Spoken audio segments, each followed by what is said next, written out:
right, welcome to the Talent Lab. I'm your host, Brad McMillan with RPM Research, and I'm joined by my co-host, Marina Hart. Say hi, Hello, Marina. everybody. Hi, Marina. so, yeah, just we've got kind of a unique episode out here for a pretty targeted audience. So, who's this for, Marina? Exactly. So before we even get into the substance, we want to make sure to be very clear about who this episode is for. This is not for HR folks. This is not for our recruiting colleagues, whether it's internal or external. This is not for HR managers because most of those really do know how to conduct an interview from the very beginning to the very end. But we wanted this episode to concentrate on something that will give tools, tips, tricks to the actual hiring managers conducting the first interview with a potential candidate. Right. And like we said, that's not a knock on HR or TA. They get it. They're, good at first pass screens, confirming baseline skills, understanding motivations, discussing culture fit, and just general communication. So Yeah, they're exactly. so they're often there to rule people in, not rule people out. But when you have all of that baseline information and it's clearly transmitted and reviewed by the hiring manager ahead of time, they can plan and get into the portions of the interview that can give better insight to the candidate's abilities to successfully contribute in that role.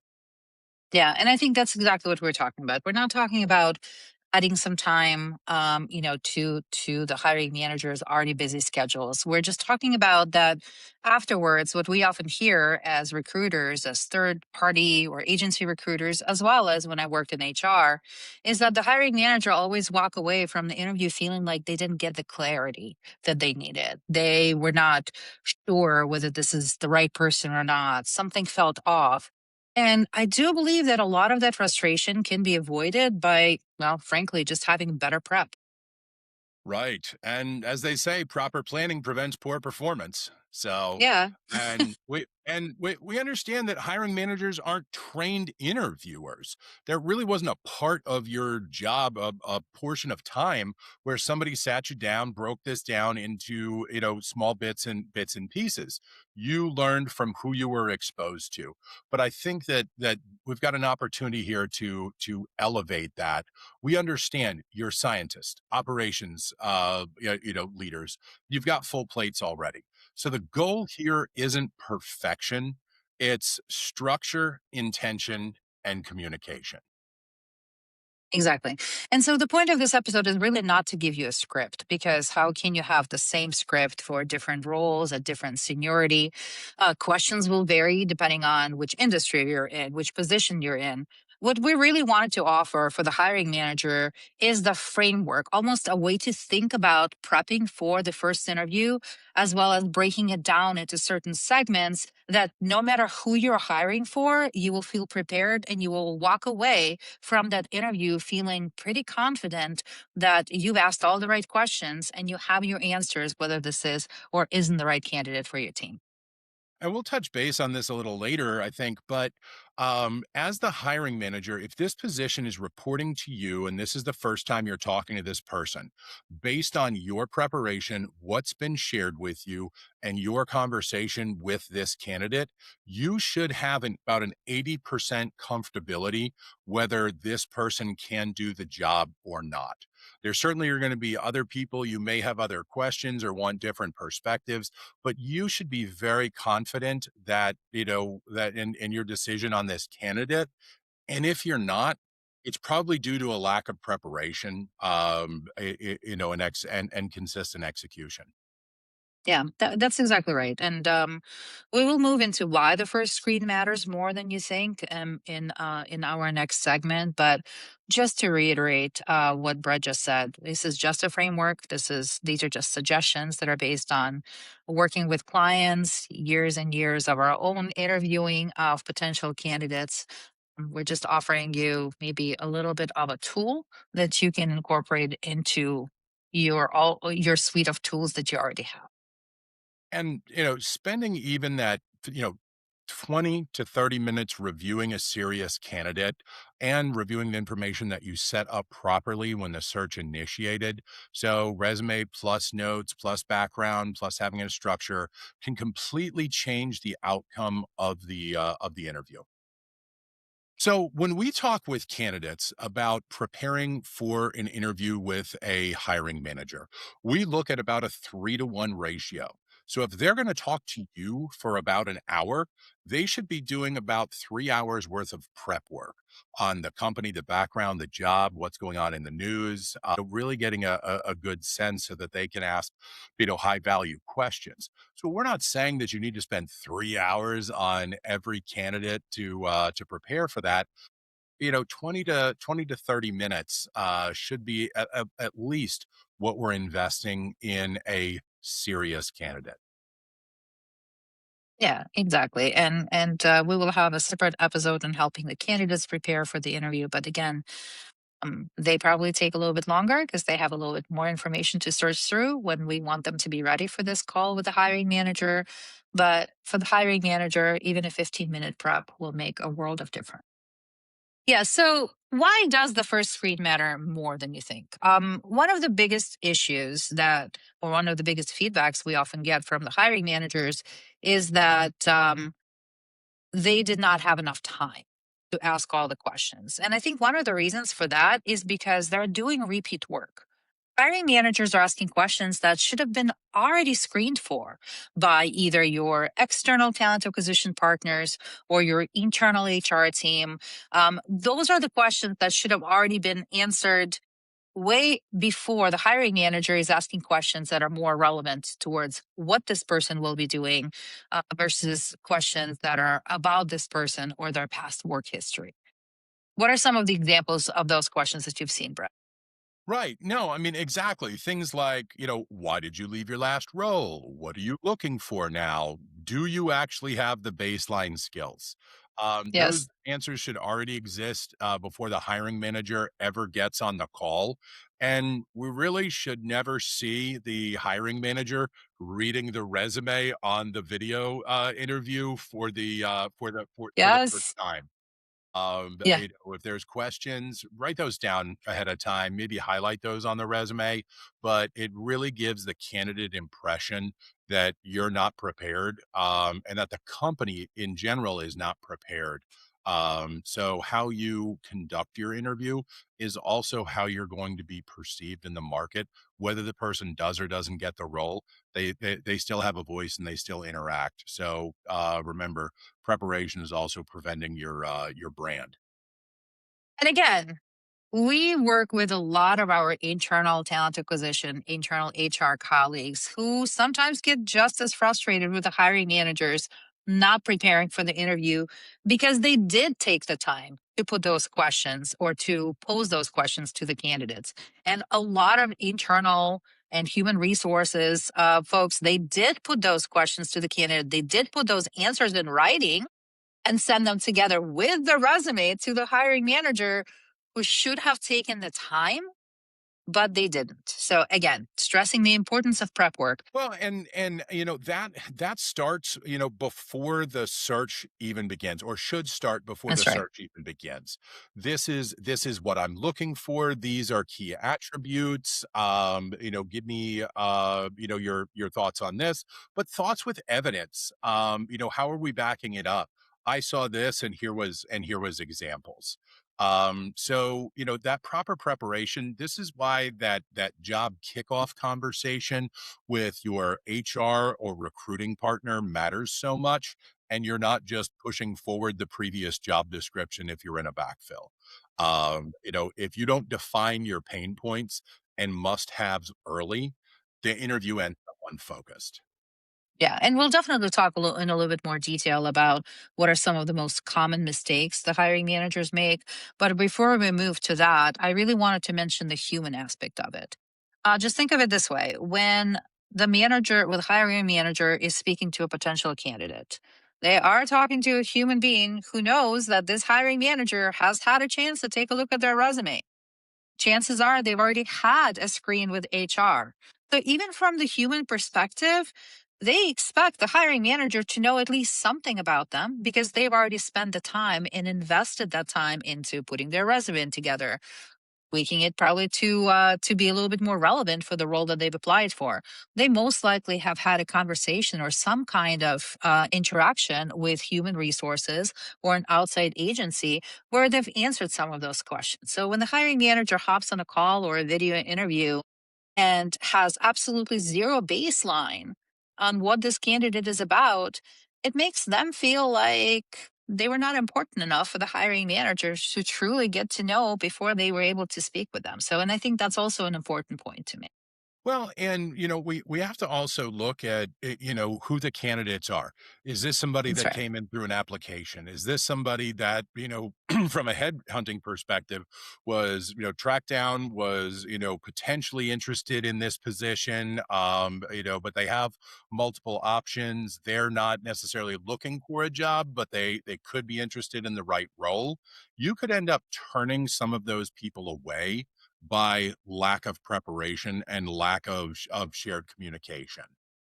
Exactly. And so, I mean, we're going to keep repeating this throughout this interview or throughout this podcast is that preparation isn't more work, it's less rework. Right. Right. Very good point. So let's talk about some of the most common mistakes we see. Showing up without prepared questions, not reviewing the resume, not having clearly defined goals for the interview and really for the position, and really not being clear on what problems you're actually hiring someone to solve. And some of those are going to be related to saving time, saving money, and improving process. And those are some of the key things that we should be looking for in this position. And again, I think it is definitely worth mentioning that we almost need to have a separate episode on how to put those questions together, how to identify those pain points. So when you do get to the interview, you just have them ready, prepared, and that way you can compare and reference different candidates that you're reviewing for the same position. But I think one of the things that is worth mentioning right now is that it's important to keep in mind that the hiring manager is reviewing a candidate not for likability, but for capability. Just like Brad mentioned, what is this person going to do? What are some of the problems that this person is going to be solving? You're not relying on vibes, whether you like this person, whether you're hiring somebody who is a potential mini me or comes from exactly the same background. We say this a lot, but it really, really does matter. Interviews should not be vibes. What do you think about that? No, I mean, well, we've seen hiring managers or had discussions with them, and the feedback is, I don't know, I just wasn't getting the right vibe. Favorite. Hmm. Right? And I think that comes down to preparation and intention. Um, and I think another one is accidentally interviewing for perfection, especially when multiple people are interviewing for perfection in the hiring process, which really doesn't exist. Yeah, because sometimes the hiring managers don't really know whether they want a plug and play candidate, somebody who can just come in, maybe just have a very short ramp up time and be able to dive right into this role. Or if you are willing to bring somebody on board who, with a little bit of time, of your effort, your time, some mentoring, could be developed into what you need this person to be. And that distinction, however simple it may seem, that changes a lot of things about how you interview the person, what questions you're asking. So that's something that you also need to be prepared for and keep in mind. Right. And, in addition to not interviewing for perfection, a problem arises when there's an employee that has significant internal knowledge who has had several roles of increasing responsibility and may have been taking on aspects of two, three, four roles just naturally over time based on capability. And all right, that person we found out is leaving and we need to backfill that position with somebody. And wow, we have to have somebody that has had that same linear line of experience and wore those multiple hats rather than the ability to develop them. And this rarely sets you up for success and should transition the questions asked before the role even goes to market about what is absolutely necessary, what can be trained, and what is nice to have or a new shared responsibility with an existing employee, or sometimes a whole new role altogether.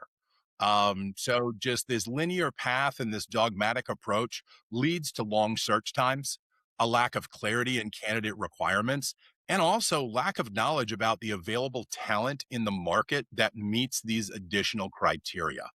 So I've seen expectations early in a search where a client is looking for someone junior, but has walked the exact same knowledge and experience in the same time frame as the employee that's leaving the organization.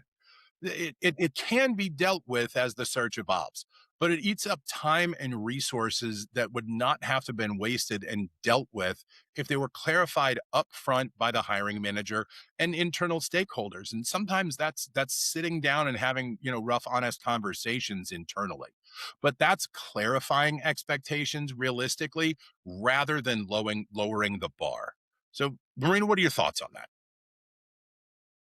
Often we see it in startups or in companies that are going through a growth spurt, right? When maybe the functionality and the responsibilities as defined on paper may not change, but the person stepped up into a higher role, maybe a position that was a little bit more strategic, right? But the scope of responsibilities grew under that function because the company grew. So a lot of times we see that as a growing pain for startups. Oftentimes, when somebody who has been with the organization for a while and really allowed their functionality grow like a little chia pet in a variety of different areas, right? Then they're trying to find somebody who can do just as many things just as well, maybe even without realizing that that is not what this role is typically looking like in the market or in their competitors or in similar organizations. And this is where the hiring managers, I'm going to be preaching to the choir. I understand that, but this is when you have to have conversations beforehand. This is when you have to get together with your talent acquisition partners, whether they're internal or external, whether you have to take the time to truly understand what are you asking? Does it exist? And depending on that answer, really kind of set your expectations to match the reality of the talent market that you're hiring from. Well, and I think there's a big difference between does somebody have the capacity to wear multiple hats versus we're looking for somebody who wore these exact hats before. Exactly.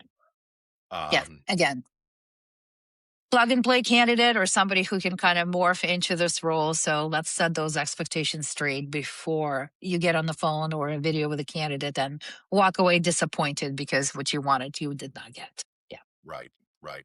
As you may hear me say, probably again and over and over and over throughout both this podcast as well as others, is that candidates are not mind readers. I mean, no, really, nobody is. This is a big one. I know it sounds so simple, but hiring managers often want like just enough detail, right? But don't specify what they mean. And again, they walk away being disappointed because they didn't get the answers that they expect. So, what can we do to prepare them for it? And so the candidate guesses, do I go very high level? Do I go deep? Are we looking for specific answers? Are we looking for situations? If you're situational, behavioral interviewing, that needs to be clarified in the question or in the way the question is phrased. You're not specifically saying I'm looking for this behavior, but in the way that you're, specifically presenting that question. So when the hiring manager doesn't get that clarity that they're looking for, they feel, dissatisfied with the answer. Yeah. One of the most common feedbacks that I have gotten, especially from hiring managers at a higher level, when we're approaching senior director, C suite level, is that they're getting answers that are vague. And when I asked what kind of questions they were asking, the questions were very broad. So the candidate almost like felt pressed for time to answer a very broad question, in a way that was still answering the question, but not really going into the 5 or 10 minute tirade. So I think it's very important for the hiring managers to just treat candidates as humans. If the answer that you got was too vague, them. Maybe ask for a specific example, right? Interviewing shouldn't be a guessing game. As a hiring manager, your job is not to put up hurdles that the candidate needs to jump over and read your mind as to how they're supposed to do that. Your job is to evaluate whether they are a fit for your team, whether they can do the function that you want them to do. So make it easier for yourselves, not even for the candidates to answer, but for you to evaluate. Well, and look, it's absolutely a two-way street. So candidates, should be checking in. We talk with our candidates about, answer the question, try and start concisely, and then did that fully answer your question? Would you like more details? So so part of that is absolutely on the candidate side. But if you're looking for clarity, just this proper preparation in how you phrase the questions. So it is the job of the hiring manager to guide the conversation if you're looking for specific behaviors, specific experience, trying to find out really the way that the person thinks. Exactly. And this is what we prep our candidates for. So, what we're going to talk about next is behavioral and situational interviewing. Uh, and I think that that's going to be something very important for the hiring managers to once again keep in mind. Let's jump into behavioral and situational interviewing. We want to avoid that corporate feel. So this is where behavioral and situational interviews come in. So tell me about a time where. What would you do if? Yeah. Yeah, exactly. And those questions give you evidence and not opinion. So once again, kind of echoing back, you're not interviewing for vibes, right? You're interviewing for capability. You're interviewing for skills. After the interview, you want to be able to compare this candidate with another candidate. And if you're asking questions that are more behavioral, but also that provide evidence of the candidate's capabilities, you can actually compare them apples to apples. Well, and I think, did they, were they able to do it, but writing down just a few bullet points about their success and how they showed that they did it. And just tie those questions to the outcomes. Did this save time, reduce risk, improve a process, or sustain something important? Yeah, exactly. I mean, you wouldn't run a clinical trial without endpoints, right? So hiring is no different, which Right. which kind of talks, which kind of moves us to how do you structure and should you structure in interview? And we think that structure typically gets bad reputation, but um, people think that it kills rapport, it kills the feel. Like you need to be able to have the conversation organically or naturally. But I think there's a lot to be said that structure actually protects that and removes ambiguity. So again, not interviewing for vibes, interviewing for comparisons, interviewing for evidence. And I think structuring your interviewing conversations and preparing that ahead of time will work to your advantage. And it's a challenge to create these on a regular basis and can take some time, but there are people that can support you in that. But same questions, same bar, same scoring. That's respectful to the candidates and to the team, especially in a larger group interview or when somebody goes beyond the first interview. Letting everybody know what they're looking for specifically, what your concerns are, and what perspective you want them to gain. Yeah, absolutely. Think of it this way, and we'll have to dive deeper into panel interviewing, the pluses and the minuses of it too, but that's a whole separate issue. Uh, but think of how the polls are conducted. A lot of times you're not asked just a yes or no question, right? A lot of times you're asked questions that are a sliding scale. Are you leaning, is it a definitely yes? Are you leaning towards a yes? Are you neutral? You really need to think about putting those questions, the interview questions, in the same kind of format. Mm, Make it a situational question, but then also kind of have a scorecard that will help you evaluate what you thought of this candidate based on some of the criteria that you set aside way before the interview. Well, and not to complicate it too far, but, Yes. having a 1 through 5, or, like you said, that yes, lean yes, leaning no, no, or neutral. That's gonna give you some metrics, and when you're transmitting those questions between other, stakeholders in the interview process, you're gonna be able to see where they felt that and what they did or didn't hear. So, Absolutely. uh, Absolutely. but it's not but it the intention is definitely not to make interviewing robotic, but it helps to clarify this decision-making tool for what we're assuming is a very important position, or you wouldn't be creating it or refilling it at this point. Yeah. Well, not to harp, but we're going to talk about feedback and evidence, and what to write and not to write down in the next little segment. But before we move forward, help your HR, help your talent acquisition partners, help them help you by having that scorecard, by preparing for that interview. So when you actually do give feedback on how the interview went, you are able to provide some concrete information that will help them either find you a better suited candidate, maybe dive a little deeper into a potential like this particular person, or figure out whether you have some questions that maybe need to be answered with a completely different profile, whatever it may be. That's not creating an Excel sheet on 4:30 on a Oh gosh, Friday. no, no, no, no. This is going to be some bulleted points, some thoughts. Work with your recruiter, HR, talent acquisition to help develop those, and that can be done in a conversation to make sure that everybody is on board before the search goes forward. And as you see different candidates, it can be understandable that searches can change. I've seen this, I've seen this. Wow, I saw something unique. Now I would like that. Well, the structure and the changes need to show that evidence or update that, because, like we said, people aren't mind readers. So, want to talk a little bit about feedback, evidence, and we talked about some of the things to write down, but there are certain things to not write down. And so good feedback is evidence based. So what was asked, what was said, why it matters for the role.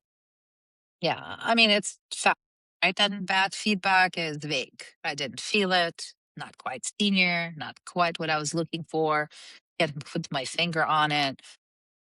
I mean, we understand that not always can you articulate exactly how you felt about a particular candidate, which is why having questions and answers scorecard, sliding scale helps you articulate your thoughts and feelings on the matter. There are things that should not be written down, like never. I think your HR would probably guide you best as far as what they want and do not want to see in writing, whether it is appearance or age related complaints or accents or anything that very reasonable person would kind of scratch your head at and say, no.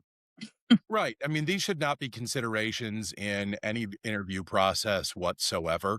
But you certainly do not want to write your indications or feelings or assumptions or anything related to anybody in any of the HR protected statuses. And it's compliance, but it's really just the right thing to do. But while we do want there to be some written feedback and some feelings, structure makes feedback easier and safer. Absolutely. Before we kind of move forward, and maybe this is just a little bit more relevant for this section as well. A lot of times, as recruiters, we hear from candidates that are not satisfied with feedback that they receive from the company, especially if it didn't move them forward in the process. So I think it's important to keep in mind. But here's a strong opinion. I believe that after a serious first hiring manager interview, they should be about 80% sure whether this candidate is a fit or not. What do you think? Right. I mean, if you're 7, God forbid, 7 interviews in and you're still Yes. unsure, I mean, that's not a talent problem. That's a preparation and expectation and clarification problem. And that's where it really needs to, be handled on the front end. And that can take some teamwork to get that to happen. Yeah, exactly. So interviews are not grocery shopping. You don't just wander into the store without a list, right? And see what's on sale, and then maybe put something in the cart, take it out. People are not apples, right? You need to go in knowing exactly what it is that you're looking for. And more importantly, how are you going to tell whether this is the right fit or not? So, once again, prep work. You need to have a shopping list if we're going to go with that analogy. Right. So in the relation to dating, it's more like dating. You should know at the end of that if you feel that there could be a second date. Trust me, women know after the first date whether there's going to be a second or not, hands down. Be more like that. So in closing, better interviews don't require more time. They require intention. And while we're not looking for every interview to have a checklist within it, you should have an interview preparation and execution checklist that is requiring structure. So that's what we're looking for, structure, not checklists, but to make sure everything's, done smoothly throughout the process, a checklist can be helpful. And lucky for you, we did put it together. We're going to link it somehow to this. So you actually have something concrete that you can walk away with. But just again, to reiterate, you need to define your must haves, right? You need to know what success or a candidate in this role, in your role, success looks like in 60 days, in 90 days, 6 months from now. You need to coordinate with your HR or your internal or external recruiting partner before you ever interview. Right, and, just try one of these tips, and tricks. Just try one of them in your next search or your current search.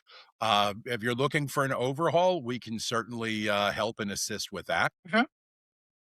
Absolutely. I mean, the checklist is going to help you, right?